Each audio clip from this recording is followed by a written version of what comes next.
آرشی کا سلام پہنچے ہیں۔ میں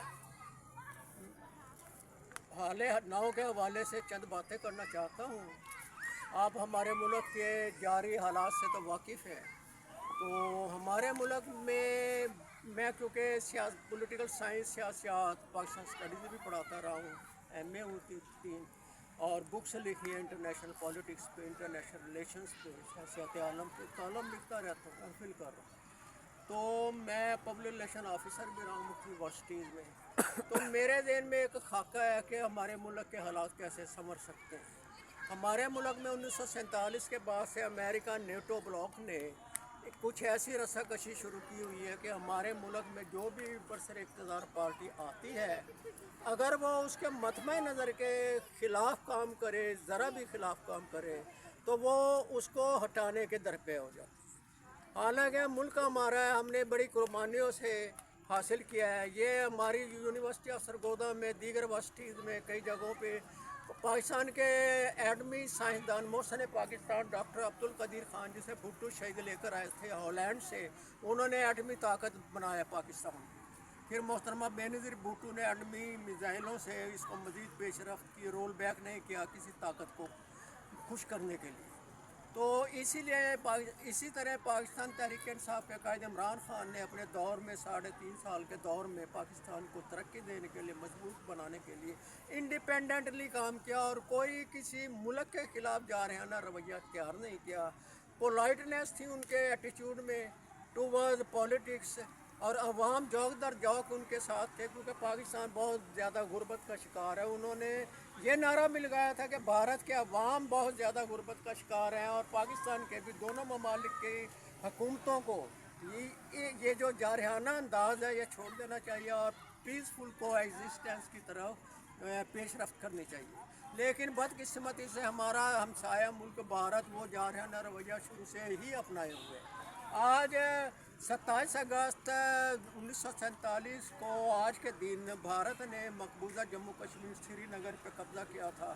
وہاں پہ ان کے لوگوں کو حق خود ارادے سے محروم کر دیا، کبھی ان پہ کوئی ستم کیا، کبھی کسی کو پھانسی دی انہوں نے، کبھی کسی کو مارا۔ اب وہاں کا جو حریت پسند لیڈر ہے یاسین ملک، اس کو سزائے موت کا حکم سنایا ہوا ہے۔ تو اس طرح کا رویہ جو بھارت کی حکومت نے اپنایا ہوا مودی سرکار کے انڈر شروع سے ہی، تو اس ریجن میں امن قائم نہیں ہو سکتا کہ کوئی ملک کا لیڈر حریت پسند اپنے ہی ملک کی آزادی کے لیے وہ ہاتھ پاؤں مار رہا ہے، پرامن طور پہ احتجاج کر رہا ہے، تو اس کو حق خود ارادیت سے محروم کر دیا جائے، اور ذرا آواز اٹھانے پہ اس کو سزائے موت دے دی جائے۔ ہم اس کی پرزور الفاظ میں مذمت کرتے ہیں، اور اقوام متحدہ جو غزہ کے بارے میں بھی یک طرفہ طور پہ چل رہی تھی، اور وہاں پہ سیکیورٹی کونسل بنی ہوئی ہے، وہ جو بڑی سپر پاورز کو اختیار دیا ہوا ویٹو کرنے کا، وہ بھی غلط ہے۔ یہ ویٹو اختیار اور سیکیورٹی کونسل ختم ہونی چاہیے، اور جنرل اسمبلی جو اپنے اجتماعی اکثریتی فیصلے سے جو بھی کام دنیا میں امن عامہ کے لیے، ترقی کے لیے کرنا چاہتی ہے، وہ ہونا چاہیے۔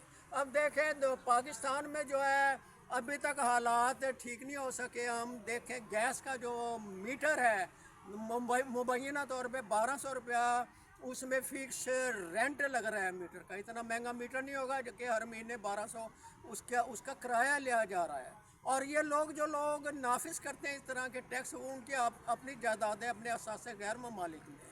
اور یہی رونا رو رہا تھا بیچارہ قیدی نمبر 804 اڈیالہ جیل میں، عوام کے لیے ایک دیانتدارانہ حکومت قائم کر رہا تھا، اس کو نہیں چلنے دیا امریکہ نے، نیٹو پاورز نے، ان کے ساتھیوں نے، اور ان سے ملا کر پاکستان پہ یہ جو حکومتیں مسلط کی جاتی ہیں اور چھینی جاتی ہیں، کائنڈلی یہ سلسلہ اب ختم ہونا چاہیے۔ پاکستان میں آپ دیکھیں دکانوں پہ چائلڈ لیبر کتنی ہو گئی ہے، تعلیمی اداروں میں، یونیورسٹیز میں، کالجز میں، سکولز میں طلبہ و طالبات کی تعداد بہت کم ہو گئی، 40% سے بھی کم تعداد ہمارے لیے لمحہ فکریہ ہے۔ ہوٹلوں پہ جائیں، دکانوں پہ جائیں، لوگ اپنے بچوں کو چائلڈ لیبر کی طرف ڈال رہے ہیں، کیونکہ وہ کہتے ہیں ہمارے پاس